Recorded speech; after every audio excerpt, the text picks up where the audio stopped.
Salut tout le monde, on est parti ce soir pour une petite vidéo Mercato. On est en plein dans le mois de janvier, c'est une période hyper importante pour toutes les équipes puisqu'on est à la mi-saison. Certaines équipes ont besoin de se renforcer pour la seconde partie de saison. Il y a des coups à faire aussi sur ce Mercato.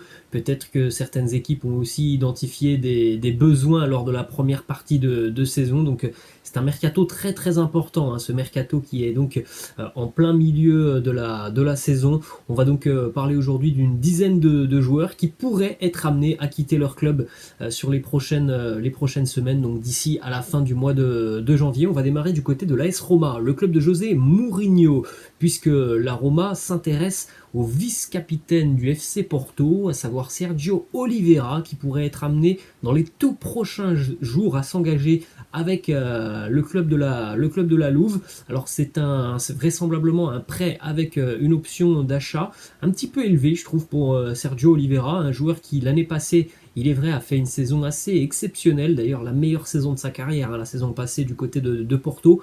Plus compliqué cette saison quand même pour Sergio Oliveira, qui d'ailleurs en plus de ça joue, mais n'est plus forcément toujours titulaire avec le FC Porto. Donc on pourrait discuter d'un prêt de 6 mois entre le club portugais et l'AS Roma, et puis après une option d'achat de à peu près 15 millions d'euros pour Sergio Oliveira, ce qui me semble quand même un petit peu cher pour le profil du joueur. On va enchaîner les amis ensuite avec une information qui concerne le FC Barcelone et Philippe Coutinho qui va vraisemblablement être amené à quitter le Barça sur ce mercato hivernal. On rappelle que le Barça souhaite toujours réaliser de grosses économies. Philippe Coutinho fait toujours partie des salaires quand même plutôt importants de l'effectif catalan. Philippe Coutinho, en plus de ça, toujours un contrat assez long avec le Barça, quand on pense que les Catalans l'ont recruté il y a exactement 4 ans, jour pour 145 millions d'euros.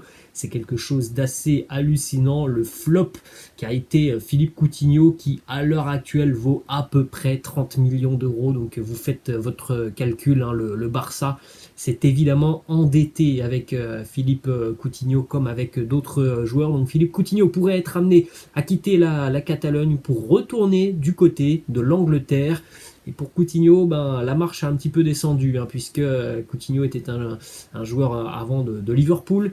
Maintenant, il n'y a plus vraiment de grandes écuries anglaises qui s'intéressent à Philippe Coutinho. Ce sont plus des équipes intermédiaires, comme par exemple Everton, Aston Villa. On a même Newcastle qui est ciblé pour accueillir Philippe Coutinho, même si à l'heure actuelle il semblerait que des négociations aient plutôt bien démarré avec Aston Villa, et notamment l'entraîneur Steven Gerrard qui a connu le joueur du côté de Liverpool. On enchaîne les amis du côté de Nantes. On en a parlé même ce matin dans l'after Zapimage, et visiblement tout s'est accéléré depuis quelques heures pour Randal Kolo Muani, l'attaquant du FC Nantes, un profil très dynamique et aérien. Randal Kolo Muani, mais vraiment très à l'aise aussi techniquement.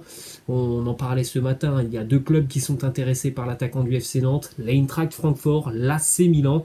En tout cas, ce sont les 2 clubs qui étaient, on va dire, les plus à même de convaincre Kolo Muani, qui visiblement aurait pris sa décision. Ça sera l'Allemagne pour Kolo Muani. C'est un championnat qui peut vraiment lui correspondre, avec beaucoup d'espace. Et puis l'Allemagne est souvent un championnat qui a réussi à des joueurs français qui se sont donc exportés.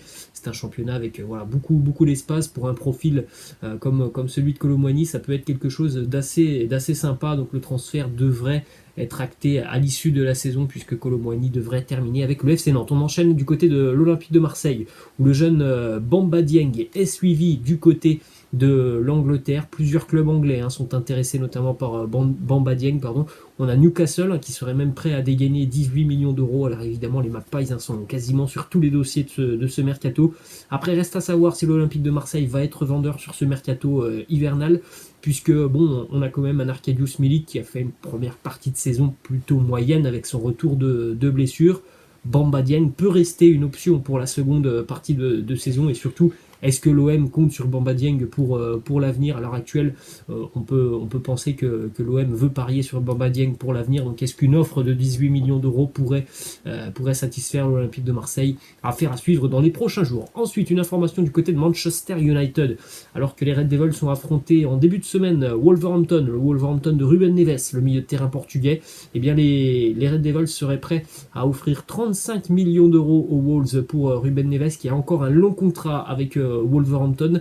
Donc c'est quelque chose d'assez compliqué, hein, ce genre de transfert à la mi-saison, alors que le joueur a encore quand même un très long contrat, je crois jusqu'en 2024 ou 2025 avec les Wolves, 35 millions d'euros.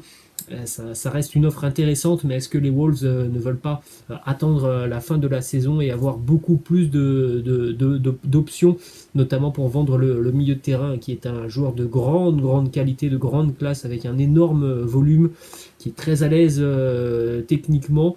Donc affaire à suivre aussi pour Ruben Neves, qui a annoncé déjà il y a quelques jours qu'il souhaitait retrouver un club qui participe à la Champions League. Bon, bah, c'est le cas de Manchester United. On enchaîne les amis du côté d'Arsenal avec une information qui concerne Pierre-Emerick Aubameyang, écarté déjà depuis quelques semaines du groupe par Mikel Arteta pour des problèmes, on va dire, extra-sportifs. Pierre-Emerick Aubameyang qui n'a marqué que 4 buts cette saison en PL avec les Gunners. Voilà, du côté d'Arsenal, pour le moment, on a fait le choix Alexandre Lacazette. Donc Pierre-Emerick Aubameyang pourrait être amené à quitter les Gunners sur ce mercato hivernal. Deux clubs semblent être assez intéressés. On a notamment la Juventus, mais aussi Newcastle, évidemment, qui reste attentif sur le dossier. Ensuite, on se dirige toujours du côté de l'Angleterre. On va à Everton, où les Toffees pourraient être amenés à perdre le latéral français Lucas Digne. Lucas Digne qui est ciblé bien notamment par Newcastle, par West Ham, mais aussi par Chelsea. Lui aussi a un long contrat encore avec les Toffees, donc vraisemblablement que ça serait plutôt un prêt pour Lucas Digne, qui devrait quitter les Toffees dans les prochains jours. Alors Lucas Digne, lui, ne souhaite pas forcément s'engager du côté de Newcastle.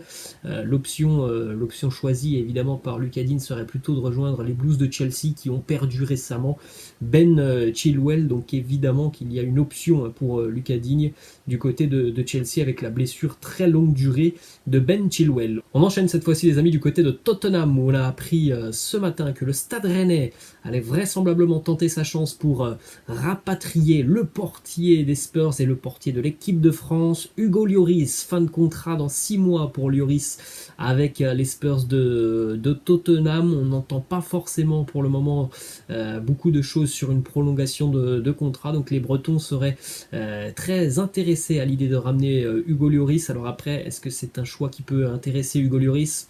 Moi, franchement, si je vois Lloris revenir en France, ça sera plutôt du côté de Nice, là où il a débuté, puis là aussi où est toute sa famille. Ensuite, on enchaîne aussi avec une information du côté de la Juventus. Aaron Ramsey va quitter la Juve. L'entraîneur turinois Max Allegri l'a annoncé en conférence de presse. Il y a 99% de chances de voir Aaron Ramsey quitter la Juve, que ce soit sur ce mercato hivernal ou alors à l'issue de la saison. C'est un joueur qui n'est plus du tout utilisé par Max Allegri, qui n'entre plus dans ses plans. Encore une fois, la piste la plus probable, c'est en Angleterre, et c'est toujours la même équipe, c'est Newcastle. Et on va terminer les amis cet épisode avec une petite information qui concerne un champion du monde 2018 qui est exilé en Major League Soccer déjà depuis quasiment 2 ans maintenant. Blaise Matuidi, qui sera amené à quitter l'Inter Miami dans les tout prochains jours ou prochaines semaines. 2 clubs semblent être assez intéressés. On a son club formateur, l'Estac de Troyes, qui est très intéressé. Malheureusement pour les Troyens, le salaire de Blaise Matuidi risque de poser problème. Et on a un autre club du côté de Al Gharafa au Qatar. On semble être intéressé par Blaise Matuidi, donc on suivra tout ça dans les prochains jours. Les amis, j'espère que ce petit épisode vous a plu. Je vous laisse et je vous dis à la prochaine. Ciao!